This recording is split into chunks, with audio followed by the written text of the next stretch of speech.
한국 축구의 레전드 중 한 명인 패스마스터 윤정환 감독이 이강인 선수에 대한 평가가 재조명되고 있습니다.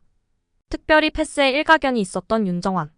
한국 축구에서 패스를 논할 때 빠지지 않는 선수인 윤정환 감독이 이강인에 대해 이야기하면서 많은 팬들이 공감하며 지지했는데요. 이강인의 경쟁자인 브래들리 바르콜라가 근육 부상을 당했다는 소식에 이강인이 이제 왼쪽 윙포워드로 나설 수 있다는 전망입니다. 프랑스 축구 소식에 정통한 줄리안 프로만 기자는 파리 생제르맹은 바르콜라를 두고 시간과 경쟁을 하고 있다. MRI 검사 결과 근육 부상이 확인된 바르콜라가 챔피언스리그 8강 1차전 바르셀로나전에 출전할 수 있도록 준비시킬 것이라고 전했습니다. 바르콜라 부상은 PSG의 분명한 타격입니다. 2002년생 프랑스 국적 바르콜라는 이적료 4,500만 유로 약 640억 원의 리옹을 떠나 PSG로 왔습니다. 리옹 성골 유수로서 꾸준히 성장했고 빠르게 1군에 데뷔했습니다. 지난 시즌 프랑스 리그앙 26경기에 나와 5골 9도움을 기록했습니다. 프랑스 연령별 대표팀에서 꾸준히 뛰면서 잠재력을 확인했습니다. 시즌 초반만 하더라도 바르콜라는 이강인을 비롯한 다른 입단 동기들에 비해 기회를 못 받았는데요. 출전을 해도 빅찬스 미스를 연이어 보이면서 아쉬움을 남겼습니다. 체르 은두르처럼 임대를 통해 다른 팀으로 갈 가능성도 제기됐는데 점차 좌측 공격수로서 입지를 굳혔습니다. 바르콜라가 좌측에 나서고 킬리안 음바페가 중앙에 나서는 경기가 많아졌습니다. 좌측에도 나서던 이강인은 우측에서 우스만 덴벨레와 경쟁했습니다. 중앙에서 비티냐와 경쟁 혹은 공존을 하기도 했습니다.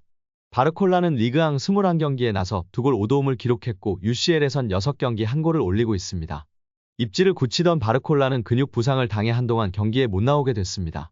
공격에 타격을 입은 PSG는 어떻게든 바르콜라를 중요한 바르셀로나전까지는 내보낼 수 있도록 노력할 예정입니다. PSG와 바르셀로나의 8강 1차전은 프랑스 파리에 위치한 PSG 홈구장인 파르크 대 프랭스에서 4월 11일에 열립니다. 약 보름 정도 남은 셈인데요. 바르콜라가 그때까지 복귀할 수 있을지는 미지수인 상황입니다. 바르콜라가 나오지 못하게 되면서 현지 매체 및 전문가들은 다재다능한 이강인이 왼쪽 윙포워드에 나설 수 있다고 전해지고 있습니다. 오른쪽에서 중앙으로 이동하면서 하프스페이스나 중앙지역에서 플레이가 더 좋았던 이강인 선수인데요. 워낙 다재다능하기에 왼쪽에서도 제 몫을 할 수 있을 것으로 보고 있습니다.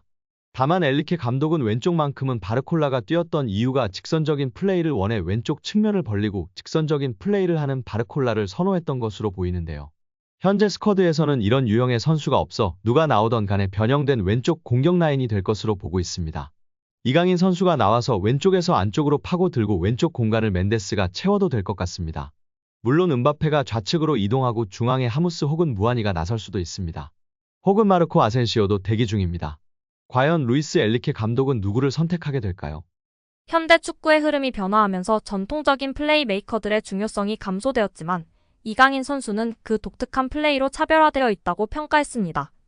이강인 선수의 패스 타이밍과 장면 선택이 뛰어나며 계속해서 발전하고 있다고 봤습니다. 이제 더 많은 결과를 내려면 본인이 더 많은 노력과 미래를 위한 마인드를 가져야 할 텐데 그것 또한 이미 갖고 있는 것으로 평가된다고 발언했습니다. 자세한 내용 함께 살펴보도록 하겠습니다.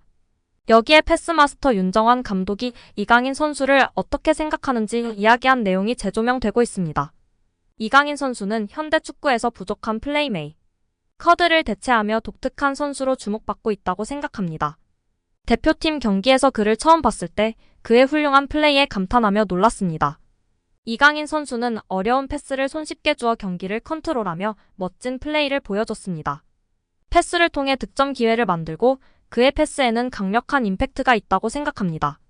현대 축구에서는 생각하고 일단 보고 판단하는 시간이 축구에서 매우 길어지면 경기에서의 기회를 놓칠 수 있기 때문에 기술 향상을 위해 많은 노력과 경험이 필요합니다. 현대 축구는 빌드업을 중요시하여 매우 안정적인 축구를 하기 때문에 도전적인 플레이를 제한할 수 있는 경향이 있습니다. 하지만 패스를 통해 공간을 활용하면 공격 기회를 창출할 수 있고 그런 패스를 잘하도록 훈련하는 것이 중요한데요. 이러한 부분들을 이강인 선수는 완전히 마스터하고 있고 다른 선수들보다 월등하기 때문에 돋보이는 것 같습니다. 패스는 공간에 넣어줄지 발밑에 줄지 계산하여 판단하는데 뛰는 선수에게 발밑에 패스하는 것이 어렵고 복잡합니다.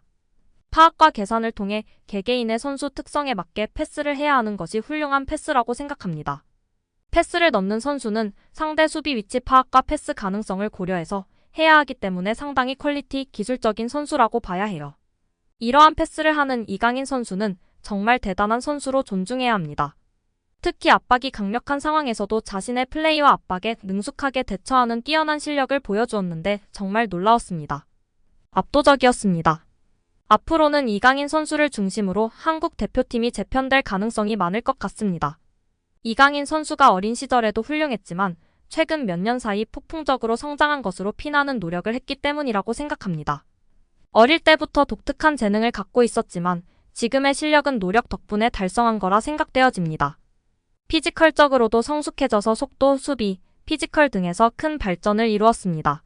체력 향상을 위해 웨이트 트레이닝도 하며 몸에 힘이 붙어 가속력과 스피드가 향상되었습니다. 이제 스피드뿐만 아니라 힘과 게임 감각도 향상되어 뛸 수 있는 힘이 생겼습니다. 하지만 가장 중요한 것은 지속적으로 경기를 뛰면서 경기 감각과 실전 경험을 통한 기술적, 정신적, 경험적 성숙이 필요합니다. 등의 발언을 하며 이강인 선수에 대한 자신의 생각과 평가를 전했는데요.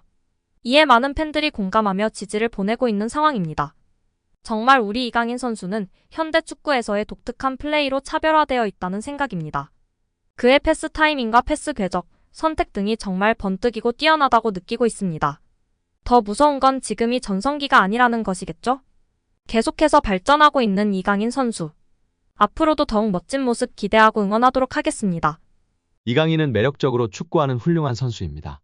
파리 생제르맹의 리빙 레전드 JJ 오코차는 소속팀 후배가 된 이강인 얘기에 이렇게 말했습니다.